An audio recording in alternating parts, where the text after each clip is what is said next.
All right. We are going live out there. Hello, everyone. I'm Thomas Hall, Executive Director of Clean Start. Many of you know me and are kind of familiar with our programs, but today we've got a great discussion.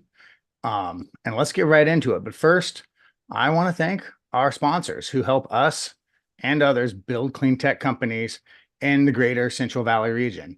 SMUD, our local utility, which has one of the most aggressive zero net zero emissions plan, not net zero, absolute zero emissions plan by 2030. Bloom Workspaces, which is a place that hosts us when we need all of our team meetings.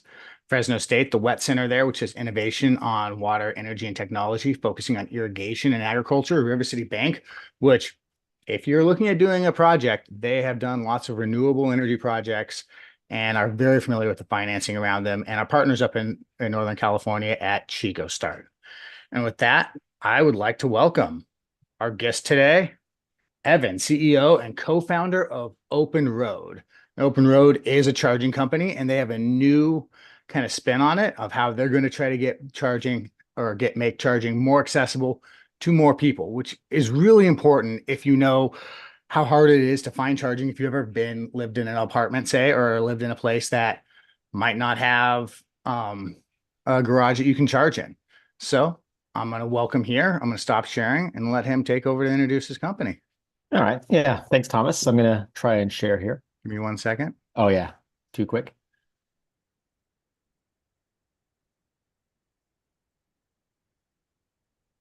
There you go. Okay. Now it should go.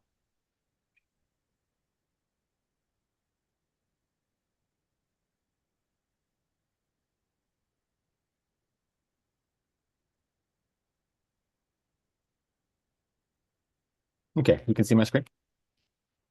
See, it looks good.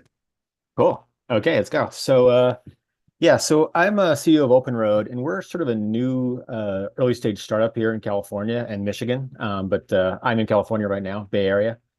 And we're basically a prototype stage in the product I'm going to talk about here. But I want to talk about the philosophy that kind of got us to this product and why it addresses some particular concerns in charging, both sort of for California and sort of for America as a whole.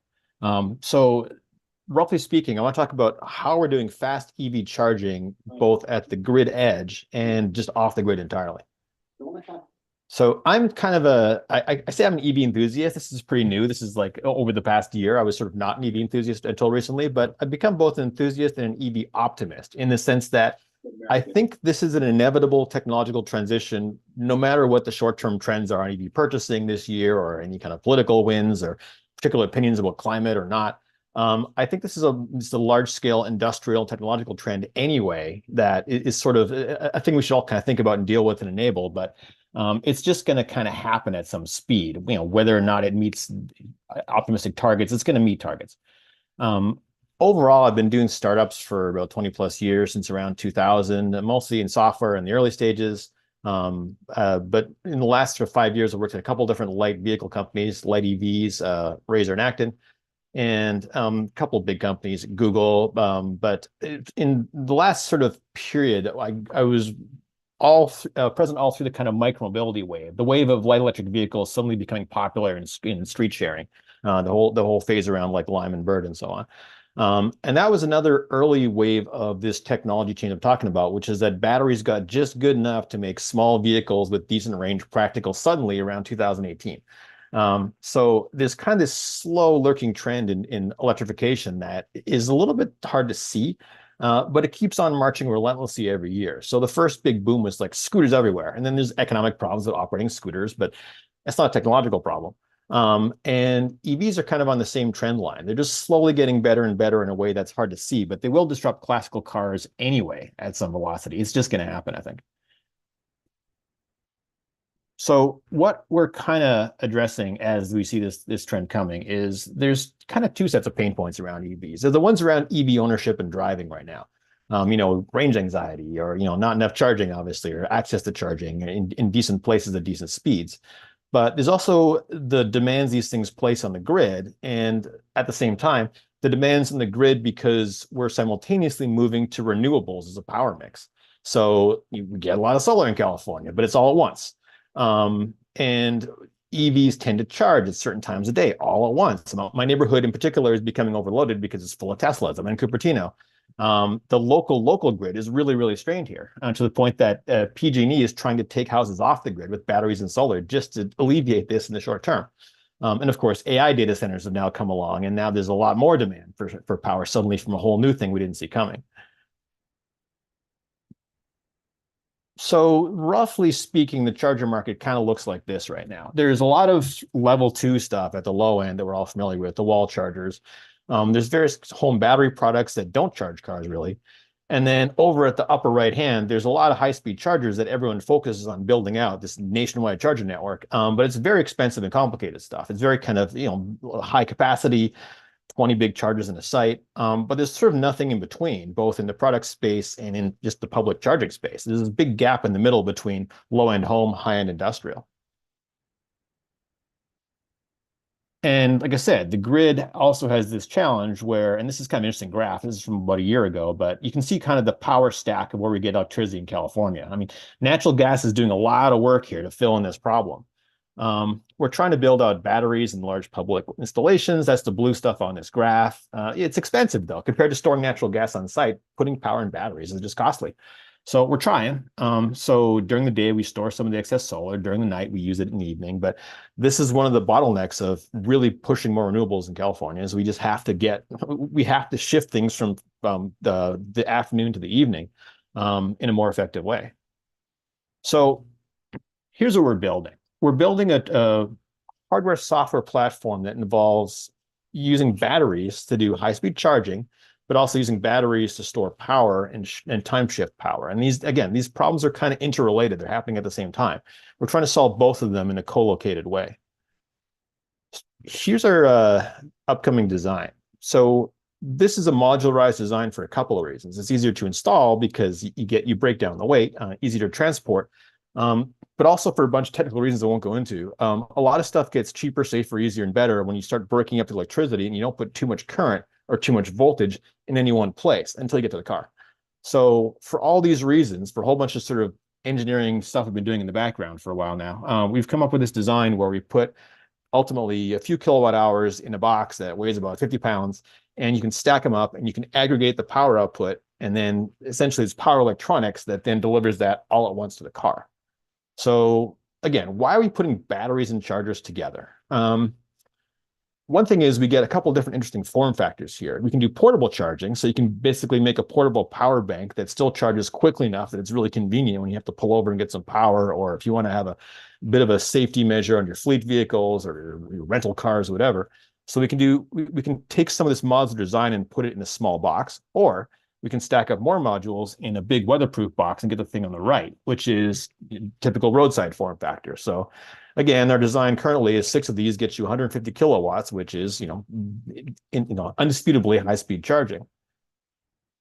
But what the batteries do for us is sort of what we think of as analogous to issues in like historical issues on the internet in data bandwidth. I mean, you've got the early days of the internet, there's a lot of video and content people want to put online, and you just couldn't get it into the houses fast enough. So over time, we evolved all kinds of solutions around buffering and caching, and then you could watch videos online and so on. And this is sort of analogous to that. We have a grid that no matter how fast the cars are able to charge, it's hard to get the power in real time to that car over those wires, both the kind of macro grid around the site and even on site, just like how fast can you get power across a parking lot? I mean, what do you have to trench to get there? So the battery lets you take slow power from conventional circuits, even just regular wall outlets if you want to, store it up for a couple hours and then blow it very quickly into the car. So you get fast charging in a slow circuit. And that's the big advantage here in terms of footprint, in terms of ease of access, in terms of equity of installation, in terms of site selection. You don't really have to upgrade the grid first to get fast charging to this extent.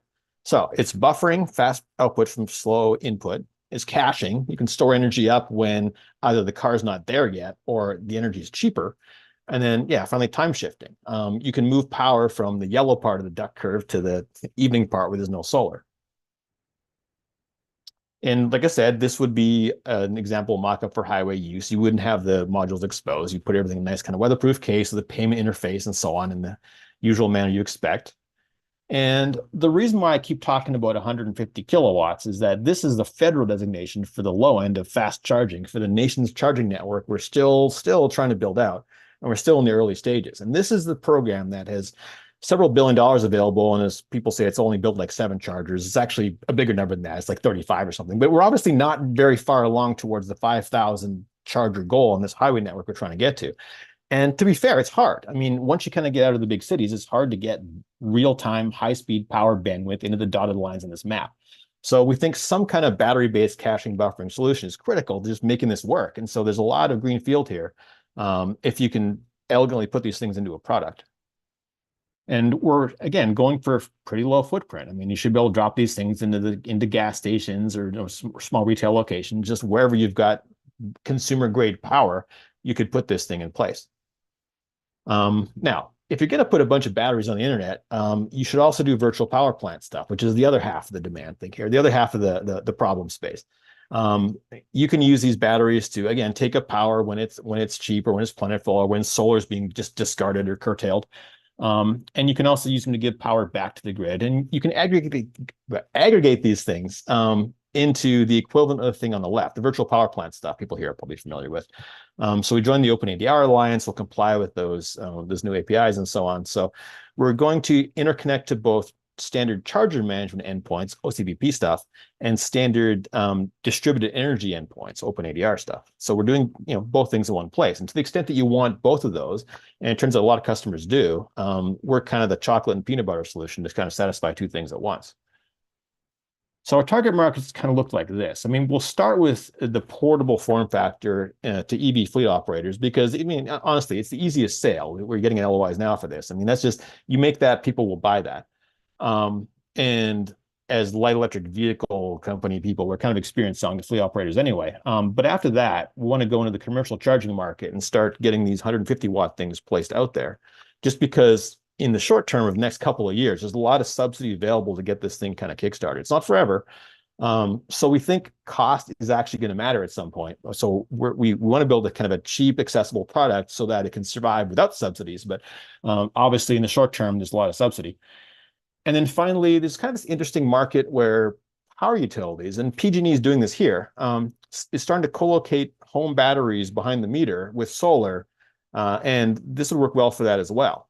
Because now you have a package where you can get home power resiliency and all the kind of demand response and grid resiliency stuff PG&E is trying to get by installing power walls, and you can charge your car fast. So this works because to make all those things work at once, you have to put the battery physically near the car charging because that final bit of power delivery is very high bandwidth power. So you can't put it 200 feet away.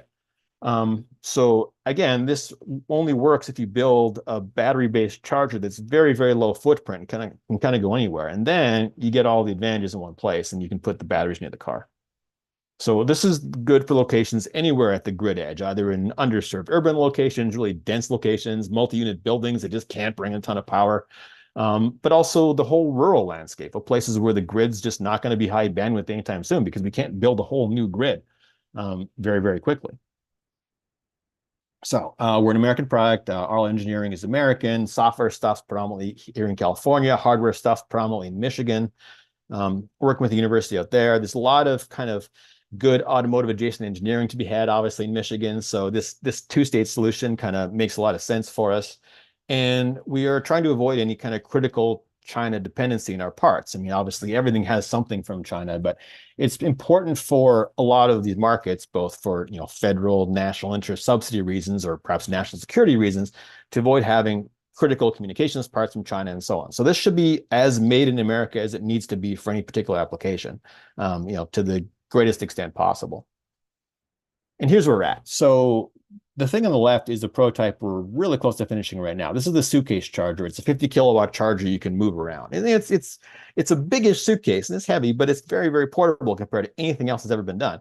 And this will put out about 50 kilowatts of power. And then once we complete that, we're moving on to the modular design where we can stack up to 150 kilowatts. And so these are kind of the early stages of both of these product lines I'm talking about. And so we're hoping to be able to start interacting meaningfully with potential customers, even for the thing on the right, probably sometime later this year. And here's our lab in Michigan. Like I said, we're at Tier L4, which basically means we have stuff working in lab conditions. We're hoping within a month or two to have stuff working in field conditions, like, tote something out in the parking lot, start charging cars. And that's that's essentially where we're at right now in this company, and that's why we kind of arrived at the product we have. So All that's kind right. of a high speed trip through the whole vision. But yeah, any happy to answer a lot of questions now. Sounds good. If uh you want to stop sharing there, Yeah, I can stop sharing here. go ahead and so we have I do see a question in the chat, but first I want to kind of ask you about I mean, I think I love how you came out there with like, hey, here's the problem that we're trying to solve, and that it's really expensive to install these at their final location. And you kind of have you showed a novel kind of solution in there where it was the battery on wheels, where you wouldn't have to maybe do as much engineering, retrofitting, digging trenches to be able to pull power across if you can just drive the battery across the parking lot. Um, have you and then I also noticed that you were talking about your kind of initial to go to market ones where you had fleets, which it seemed like that might be part of the solution for the fleets is a battery that can move around. But also you mentioned, the kind of brick and mortar locations there too, which there is, a lot of competition to go after that federal money to be able to go and build these across the United States. Um, how does putting them on wheels enable you to maybe go, I guess, connect with your initial customers and potentially maybe go after, are you able to go after the federal money if it's on something that's portable, or does it have to be built in? So yeah, and again, I know I showed a lot of mock-ups quickly for the federal money or any kind of outdoor charger. Yeah, it's going to be a fixed install probably. So you wouldn't put the wheels on it. You'd put it in a big weatherproof case. It's got to comply with various regulations and so on. You have to have a payment interface. It has to take credit cards. Mhm. So it's a different shell and some and different hardware wrapping and some stuff in the middle. But the point is that it's still going to be comparatively very, very easy to install because the ideal is no trenching and hopefully a couple of people can kind of stand these things up pretty quickly as opposed to having to do a big industrial install. Mhm. Less footprint, less demands on the site. And in theory, just plug it into the wall. Yeah. Yeah. Now, I mean, you may have to hardwire it for some electrical reasons, but like in principle, any regular circuit will do. No site upgrades should be needed. So the real advantage there isn't so much the wheels and the moving around; it's the ease of being able to kind of drop it anywhere.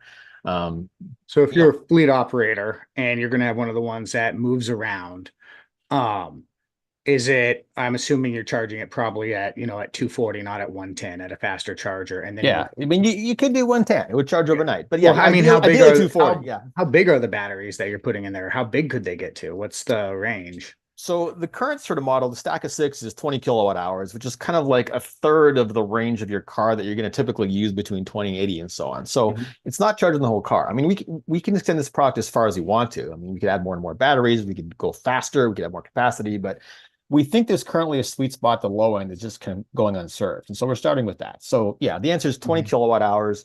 Your car probably comes with about 80, but you don't really stay between 20 and 80% in the batteries. So you really have like 60 and so on. So it's kind of like a third of a tank, I guess, to put it really crudely. Okay. And do you have IP status or protection on it? Yeah, we got a big patent across the whole thing. We're filing a bunch of sub patents sort of under that umbrella. And it's just sort of like this idea starts to sound kind of obvious when you kind of put it the way I just did, but there's a lot of innovation to kind of make it work. There's a lot of grindy stuff to kind of get all these details to be safe and effective and cheap and light and so on. So yeah, I think there's a decent amount of IP here. I mean, obviously with hardware, you always worry about once you've done it, people can sort of make it. But I mean, we think it's not just IP protection on the hardware. There's also a lot of software to leave with all this too. And software is easier to defend than hardware. So the overall platform, we think, has kind of platform advantages, over and above the hardware IP as well. How would you compare yourself to like Spark Charge? Yeah, I saw the goodbye in the comments. So we're basically cheaper, lighter, and faster. I mean, it's just more, I think, more iteration. So Spark Charge came out, I think 5, 6 years ago, and they've got a 20 kilowatt roadside charger, but it's a lot heavier and it costs a lot more. But also, I think they're focused on the franchise operation of operators charging cars in the field. So I think they basically got a design out there. I'm sure it's fine. But they're not iterating on hardware so much as iterating on the business model of their like the operational side of having branded trucks go out and charge stuff in the field. So it's a different kind of business model. We're focusing specifically on kind of pushing ahead on the hardware itself as opposed to the operational stuff. Mhm. You mentioned fleets, but what about, multi-unit dwellings and apartments? How would you imagine it kind of impacting them?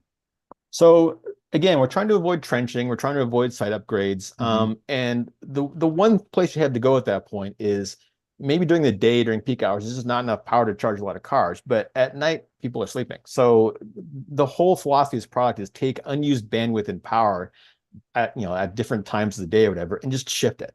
So this drops into a multi-unit building because it's pretty easy to install. You can just plug it in. It fits physically in the existing underground parking garages pretty easily because it's not a big footprint. It's fairly cheap compared to everything else. TBD, but it's an order of magnitude cheaper than a lot of stuff just because we're really going for cost advantages here. So it's a pretty low threshold to install. And again, I mean, today you can probably get a lot of subsidy for that, but even tomorrow when you can't, we think this will be an appealing product for those reasons for multi-unit buildings. Okay. Now how much do these weigh?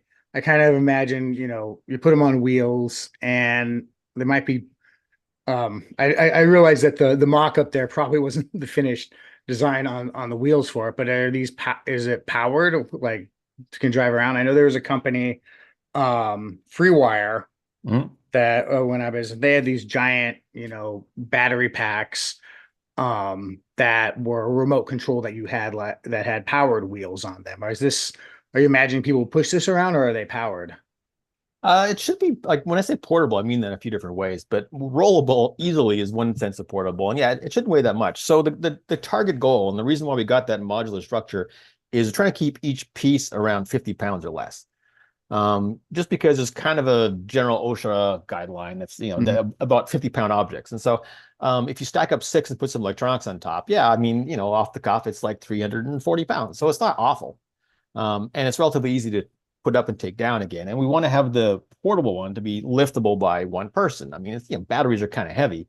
They get a Mhm. bit lighter every year. So batteries are our biggest kind of governing weight factor here. But They yeah, don't get lighter, they just get more energy dense. So well, no, but that's the same thing. They can use less of yeah. them. Yeah. So But everyone will go push it to the most capacity that they can, and that OSHA thing is probably what's going to limit them more than anything else. Now, we got an interesting question in the mm, chat about the kind of economics of it, and this is something that I've actually heard from fleet operators. Um, Basically, they like to say like, I bought a gallon of gas, I put a gallon of gas in the car. They might have a small amount if they have enough gas sitting around for boil off, but when moving power around, there is a definite small percentage of loss going from the wall to the battery, then out of the battery into the car. How do you kind of accommodate for that when you're at like a multi-unit dwelling or you're working with a fleet so that they can understand their cost? okay. Well, in terms of that level of loss, I mean, one key here is moving power over fairly short distances. Hmm. So again, putting the battery right next to the car is better than putting the battery across the parking lot. Yeah. So a lot of stuff here is premised on having short distances of power transmission, but also short time duration. So we're talking about just several minutes of fast charging here. And so because of that, you don't have as many thermal considerations because it takes a certain amount of time for heat to build up in copper. So I mean, there's always loss, there's always entropy, but we're those particular losses aren't one of our biggest issues, we think, just because of the short time, the short distance involved in the product. We got actually a question from online on our stream, from someone that's Smud. Are the target customers commercial or all car users? Do you see a bridge solution for commercial heavy duty truck charging where there's not enough juice to the building? Which I think you might have answered some of it, but you would care to expand? Yeah, generally our targets are commercial. Now, I mean, we'd love to build a product that could also be made a retail product. Like I put one in my house, of course, and it's great. But for just a few different business reasons, it's just we want to target B2B and commercial, either fleet operators or buildings or that kind of stuff initially, just because selling direct to consumer is a whole other set of challenges involving marketing and different strategies and so on. And you just don't want to do everything at once. And historically, we've been in B2B companies, and so that's our lane. I think it's a good one to start. And also, it's just there's some big markets there that are kind of right now easily accessible. But ultimately, yeah, it could be all of the above. But commercial is Mhm. the answer in the roadmap right now. That's one of the best parts about, building, being an entrepreneur and a startup. You get to sample your own goods. Um, Yeah, for sure. Yeah, no, I mean, this obviously comes out of personal experience, the whole product, yeah. but there's a lot of kind of like subtle use cases that people don't know about. Like, for example, at Detroit Airport, I mean, Hertz has big banners saying rent an EV, and I went there a few months ago and said, why don't I see an EVs? And they're like, oh, okay, if you wanted one, we could have got one ready. We don't really rent them. I'm like, why don't you really rent them? And they said they couldn't turn them around fast enough because there's no charging on site that was quick, and the airport can't bring in more power. It's an airport. It's not near Detroit, really, or it's not near the high part of the grid. It was too much work to have to drive them out to a fast charger and bring them back. They just couldn't do the turn time. So Mhm. again, I mean, if you could bank power and shift it a little bit, you can imagine like solving that problem with just not that many batteries would make that go a lot smoother. So there's always edge cases that almost work. And we think there's things like that out there as opportunities. That's actually a problem also here at the Sacramento airport. We have the airport slightly outside of town, needs more power, and airports, they've got a lot of special rules and controls around them. Um, so Gary's asking about, um, I actually like this one. So you have a battery on wheels. Mm. I'm in a hurry. I just need to top off my EV. I push, it, or I drive the thing, 20 yards to my vehicle, top off my vehicle, leave it there and drive away. Equating it to Gary equates it to someone leaving a shopping cart in a parking lot. Now these are significantly heavier, more expensive than a shopping cart. How do you imagine people kind of managing that? Well, yeah, again, I mean, the This is why wheels are B2B is there. better. Yeah, I mean the wheels emphasize the sort of lightness of the product, but I think that kind of scenario again wouldn't be on wheels. It'd just be a fixed install with machine bolts and so on. The wheels would come into play again in the Hertz case where where you're in a building, you're in a controlled environment, you're trying to like turn your cars quickly. You want to be able to move this thing around just because you have a lot of vehicles to turn. In the retail type environment, I mean, I'm assuming you're going to bolt it down. I think you have to. There's a bunch of regulations around that probably. So the wheels aren't a necessary part of the product. They're just there for certain use cases, and we can convert them to either form factor.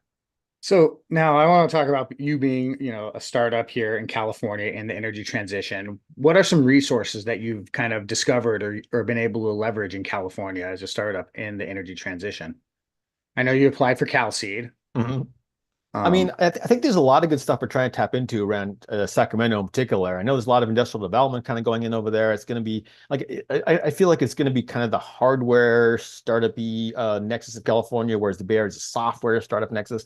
So we're starting to see some of that, and we're obviously actively applying for various resources over there and networking our way through and meeting people, and it's kind of interconnected. And so, yeah, we're pretty bullish on that in the sense that there's an advantage to both California and Michigan kind of here. Michigan is very concerned about losing the car industry to China. So there's a national industrial strategy around like battery production and EVs and that kind of stuff happening there, and a lot of engineering about cars in particular. California is also very friendly in another way towards both obviously startups and also the fact that it's kind of the Goldilocks area for having EVs. I mean, like Michigan's not that friendly because they have winter. I mean, like this will all get better, but right now, if you want to have an EV, California, it's effortless. It's great. I mean, it's just the weather's perfect for it. There's a lot of chargers. So I think having a foot in both locations is pretty important. So we can't just mhm. be a Michigan company. And yeah, like California, we can eat the dog food. I mean, the utilities here are far ahead in terms of this kind of battery placement in behind the meter stuff too. So the critical thing about California too is that the transition is farther along for obvious reasons, and utilities are out there just farther along the curve of doing these things that we think are ultimately going to be our market everywhere. So tell me a little bit more about, your experience in dealing with utilities, because I know compared to most of the startup world, they move a whole lot slower. But I also know, PG&E just had a competition last year with their Epic money for innovation. SMUD here has supported a lot of innovation projects and adoption of new technologies on their grid, like flow batteries, iron batteries. What's been your experience in working with utilities, and how have you managed that? Well, we haven't done that much yet because we're still kind of finishing off the prototype. So we haven't had to engage with them quite yet, but we're starting to really want to because we want to think about requirements around this kind of co-location stuff and the technical and regulatory requirements. And so we're kind of just now anxious to start talking to utilities. And one inroad we found isn't so much like the mega utilities, but the rural electric cooperatives. There's about 700 of these things in the country, turns out. And they're running sort of small utilities all over the place, specifically out in dispersed areas. And we're working with one right now in Texas. And we think that's a very friendly entry point because they're small, they're easier to approach, but also they have particular mandates and directives. So one of them is bringing obviously power out to rural areas. Another one is bringing EV charging out to rural areas. In some cases, they're doing internet bandwidth because they're the only one in town that can do that too. And so that kind of, to the extent that we're trying to address the rural problem, that's a natural on-ramp to talking utilities in general, we think. Mhm. That's interesting. So, at Clean Start, we actually go around the Central Valley to rural counties with our outreach trailer and talk to them about the energy transition. And they're like, well, how are we ever going to get charging out here? We're at the end of the line and we have a small rural co-op. Uh, but that sounds like a good, opportunity to go and prove it because I think they have a lot more control and they probably pay attention to people a little bit more. I know SMUD, with its being a public utility and having elected board members, pays a lot of attention to what we think here. Um, but so like I want to kind of talk more about your growth. You came up with an idea. Mm. Um, you said, okay, well, I need to engineer it, do prototyping, a lot of the development down in Cupertino. Can you describe your kind of growth path so far that you've taken? Yeah, I mean, this is kind of running on contacts we made from the light electric vehicle industry, especially around Michigan and so on. So we found an engineering team relatively easy in that sense. And so our focus has been a lot around iterating on the hardware product. We're kind of like a couple iterations in right now. There's a lot of sort of trade-offs to make, and we're doing different board designs and so on. So a growth path has been increasingly over time converging on get the first prototype to work. Because obviously we're also fundraising, but the thing we learned, within the first few months is that everyone's a little edgy about new hardware companies, of course, for very good reasons. There's a lot of challenges there. So the message we got from general investors, but also from just grant opportunities in many cases, was just like, if you had a working prototype, like we'd love to hear more about you. Please make a working prototype.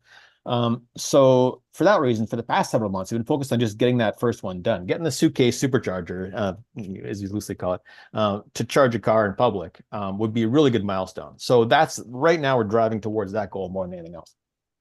De-risking through validation. Yeah. Yeah, de-risk the science. Don't worry about industrial design. It's literally in a suitcase. Like we bought a Pelican case on Amazon. Like I saw that that picture. That actually looked pretty yeah. cool. I'm like, hey, that's something I could do, potentially build in my garage if I had enough knowledge. Um, yeah, because in Sacramento we do have a pretty large, prototyping, engineering, manufacturing, groups here. So a lot of startups around here, they plug right into groups like the Sacramento Valley Manufacturing Association, and then get to talk with engineers on it. So now, is your background in engineering? Or Uh, like a varied background. Physics initially, and then software engineering for a long time, especially through the dot-com boom and a bunch of startups around there, and then sort of slowly product rather than engineering, and then slowly hardware as opposed to just software. So I guess yes, in So, a bunch of well, ways. one question that I have, because this is one that like a lot of startups end up having, is like they have this great idea and they Mm. somewhat know how it works, and then they've got to go and talk to an engineer. Um, and it sounds like you've had with product design and through the dot-com area that you've had a lot of experience in, communicating um the product needs and the goals with engineering to deliver something. What's, a word of advice that you'd give to someone who has a startup that is going to go talk to an engineer or has talked to an engineer and came back extremely depressed? Yeah, What's yeah. some words of advice you might have for them? I mean, yeah, it's been interesting. I think one sort of happy conclusion is that managing hardware engineers is fairly analogous to managing software engineers. Like you think it's going to be really different. It's kind of not, as long as you kind of basically know what they're saying. So in both cases, I mean, I'm not a super great software engineer compared to a lot of them. So if you can manage people who are better than you at engineering, it's kind of analogous. And as long as you understand the trade-offs they're kind of coming to you with, you can intelligently manage that product evolution path. So it's probably a topic for a whole other discussion. But yeah, as a product manager, moving to hardware is a lot more transferable than you think. But the other kind of interesting thing about hardware is, yes, engineers will often say things like, "Oh, it's physically impossible," and then you become sad. But often there's a moment they go, "But if you just do this, now it's 10 times cheaper and faster." You're like, "Oh." Because you can't always predict these transitions that just suddenly make everything refactor and fall into place, and it's a very kind of pleasing process. But one really big example that happens over and over again with electrical stuff and power electronics is there's heat dissipation goes with the square of current, the I squared rule. And as a software engineer, whenever you see a squared, you're like, huh, you have to make that particular factor go lower, and you're going to win non-linearly there because anytime an exponent goes down, you win a lot, right? So it's like in an algorithm, like there's an n squared. Oh, stop doing n. So again, in this case, lowering current, all things equal, is always a huge win. Your component cost goes down, it goes lighter and cheaper. Your heat goes down, your risk goes, like, a bunch of stuff reduces just by lowering current in any one place. And part of the modularity came out of that. Like it's a nonlinear win. Like doing 5x here versus 1x, 1x, 1x, 1x, 1x. The second thing's a huge win because of that exponent, if you see what I mean. So as you kind of have these interactions with the engineers, you discover these points at which you're not sad anymore. Everything's kind of collapses nicely into a very elegant product, as long as you accept some other constraints. So that kind of refactoring is very analogous to software refactoring, I think I found. Yeah, we do have some engineers in the audience, and I haven't seen their hands go up, so I'm guessing that that they agree with you to some Yeah, I mean, to it's a some kind of extent on that. a crude explanation, but yeah, no, I mean, Yeah. like physics is physics, and you can't fight it. But math is math in software, so there's analogous wins there to be had. So I know we have some EV enthusiasts in the audience right now, part of different groups, Peter, Cynthia, Rod. Any comments or questions you initially have about, what you've kind of seen here? Wow, they're usually not this quiet. I guess you have a perfect solution then. Um, yeah, so I do want to spend a little bit more time on the multifamily unit Sure. part of this because you have a lot of people in California that live in multi-unit dwellings, or maybe they don't own their home, they rent, and they can't maybe do the capital improvement, and maybe that's, the home renter probably doesn't fall into it so much. But um, how do you envision this kind of working, or what obstacles do you see that's preventing it from working in a multi-unit dwelling scenario? Returning of the battery if it's on wheels, making sure that it's, that you're calculating the cost right for the user. Because I know one thing that I've constantly heard from a lot of people in the space is that EV charging shouldn't be more expensive for the lower income uh, groups. And I know SMUD has been looking at solutions to how do they, address that. But my curiosity is how do you kind of view it? What are you looking at with the open road? So, and again, it might not be in wheels in that situation either, but Hmm. whatever. It should be relatively easy to stick into existing buildings without having to make physical modifications. Hmm. I mean, one of the things about EVs is kind of interesting is they kind of are thought of here as a very premium technology. It's difficult to access and not very accessible. I just came back from China. They're low end technology. And this is what's kind of the major difference is that EVs are obviously fairly common in China, but they're very common at the low end. Every single cab is an EV because the cost of operation is lower. And we're not quite seeing that here yet, but we will. And so on one hand, the cars are just going to get cheaper just because they're simpler, it's just mechanically less stuff. And so it will be kind of like the default low end car because they'll cost 30 or 40% less than everything else. But then in terms of the buildings, again, I mean, I expected to see a lot of charging infrastructure in China, and it's just invisible. Like, where is it? And it's just in underground buildings and parking lots and multi-unit buildings. And there's not a lot of drama around it because I think their grid is probably built out relatively recently, aiming at high density. And so it's just there. So back on this side of the ocean, we've got buildings that are adequate to serve the tenants in the buildings, but not really anything beyond that. So the way to kind of make that accessible is make the charging hardware as cheap as possible. Like make it doable even without massive subsidies. I mean, it's effectively free right now, but it won't be free in 3 years. So make the hardware cheaper, smaller, lighter, but the biggest factor again is just lowering the install cost, which dwarfs the cost of the hardware. I mean, anytime you're trenching anything or adding panels or like adding on-site electricity, I mean, it's game over. So I think again, just the biggest factor is just get site installation costs as close to zero as you can, and All everything right. falls out of that. And then you can subsidize power, you can do a bunch of other stuff, and you can have a software platform that it has equitable power rates for certain users, and that's all just software stuff. But the biggest thing is site install cost. Just get it down. Absolutely agree with that. It's probably the biggest obstacle now. And I think a recent quote that last year someone told me is that the cost of installation is still going up because they just picked all the easy spots to do the Yeah. first ones. Yeah, and that's labor cost, and labor is Yeah. not coming down, right? You have to do less labor, otherwise you can't make it work. All right. And there's the question that I was looking for. Peter, go ahead. All right, can you hear me? We can hear Yep. you. Okay, good. Yeah, I'm calling in from my phone and it's been acting weird. But my question is, and maybe it's been asked, but I don't know if it was answered.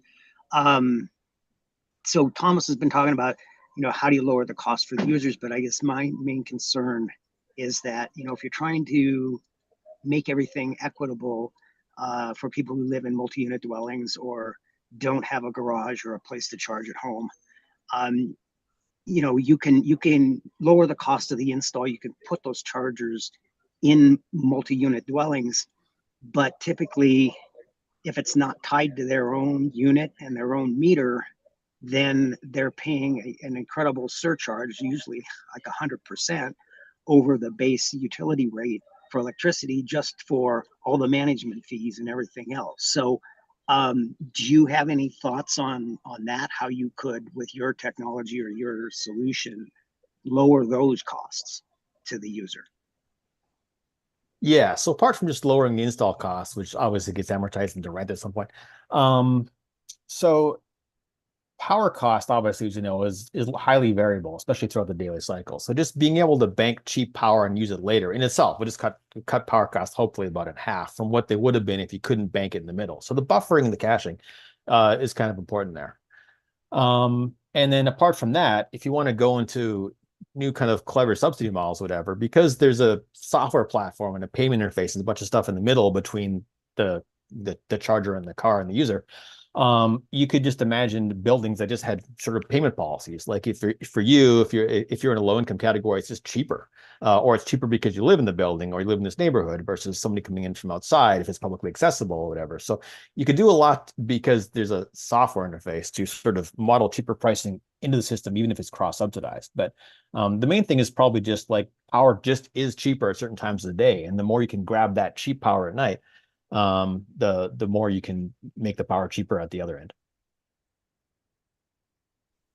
Could you explain that a Oh, little bit more? I didn't really understand how that interface worked between the unit and the charging station for the individual renter. Okay, so and again, this is just I'm just riffing on sort of software ideas as solutions here, but because you've got a device with a credit card interface and a payment terminal and some you could imagine some user identification through a mobile app or a PIN code or something, you could just decide to charge less money to certain people selectively at the same hardware station if you wanted to. And indeed, micromobility, we did this all the time. We had different rates for low-income users built into the platform because it was, in many cities, it's a regulatory requirement. And in other cities, we just want to do it. But basically, once you have software in the middle and a lot of cloud intelligence going on, you could have user level pricing, not just time of day pricing, but also user particular pricing. And you could imagine a lot of social policy and equity being enacted that way as well. Oh, they just use their card. okay. So what I am hearing though, kind of from you on this, Evan, is that so you guys don't have you're not fully deploying these across the United States right now and are still working Oh, on we're working on a prototype. prototype. Yeah. Yes. Yeah. Yeah. We're not deploying yet. But you'd be open to trying to engage with multi-unit dwellings to figure how this would work for them, what the concerns are, and see where solutions potentially could be, right? Yeah, absolutely. Yeah, this is the time we'd like to learn about these requirements and features that would make the product better for these particular use cases. So absolutely, yes. But I'm just saying because it's software, we can build in whatever anybody wants. But this is one way that I suspect is just going to happen, where we do have user-specific pricing, just because I've seen that in a bunch of other industries. Yeah. Could I ask a question? This, Who is that? this is Ari. Oh, Ari, go ahead. Hey, Thomas. I just wanted to expand a little bit on, I have the question about the economics. So you have multiple factors that increase the cost of charging when you have these batteries. You have to pay for the batteries, there's maintenance, people going out to the field to fix them or whatever. There's the losses that you talked about a little bit before, but if it's round trip, if it's 85%, you're losing a fair bit of energy charging and discharging. And then but also very significantly is the long delay.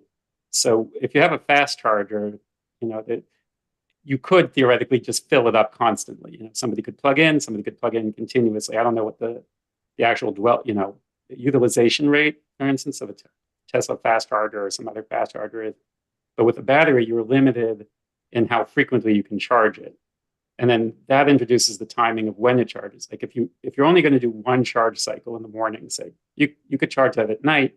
Charging it at night though is going to be dirty energy. So you're going to increase emissions if you charge at night. So you could charge during the day. Again, you might get one hit out of that you discharge this thing. And then if somebody else shows up and they want to charge it at night so they can charge again. So you've got these scheduling issues. So all that is going to impact your economics and drive up the cost. So how does that change the cost of charging above, just the cost of the energy that you would otherwise?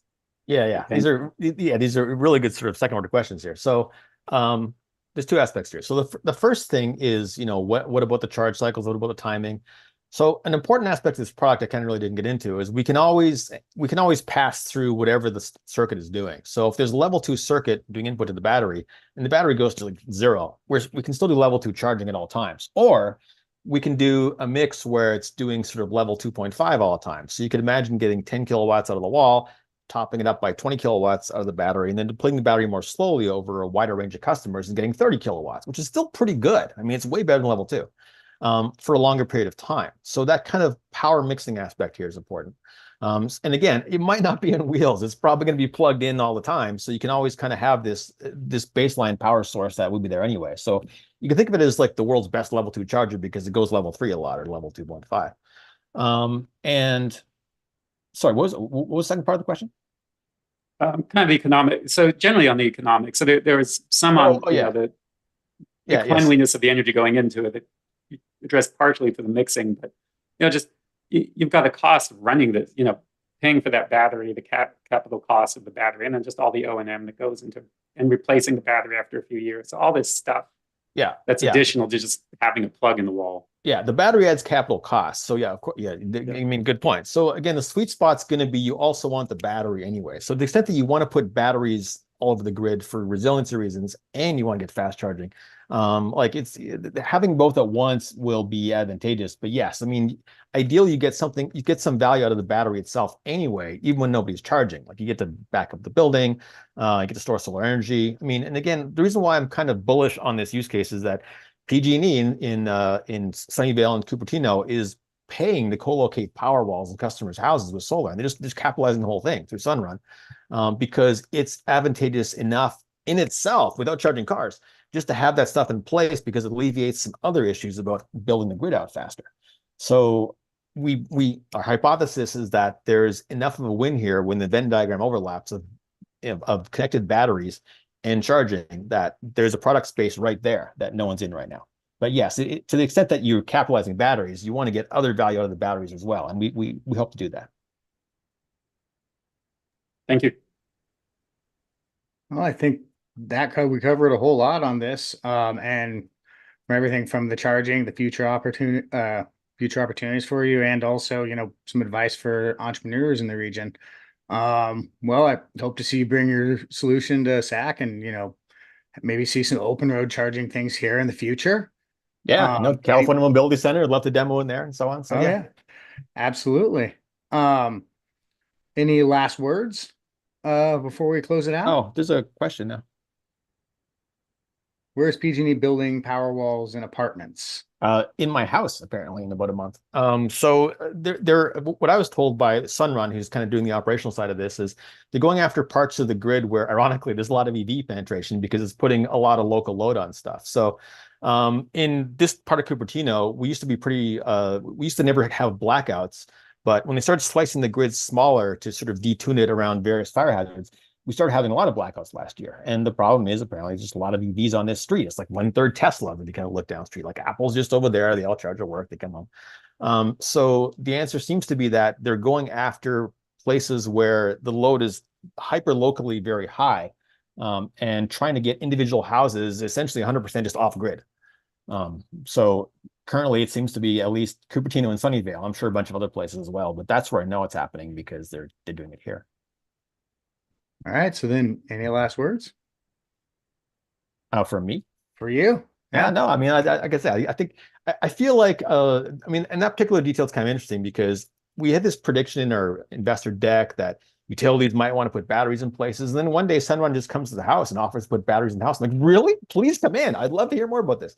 So that felt very vindicating in the sense that this stuff is happening now. It's closer than I thought it was going to be. It's just like batteries, dispersed batteries at the edge is an actual real thing that's being built out right now on my street. And so yeah, I think I don't want to say I told you so because I think everybody saw it coming, but it's coming faster than we thought, and it's kind of cool to sort of see that shaping up like that.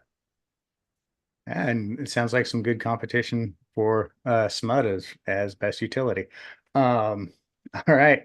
With that, I want to thank Evan for joining us today.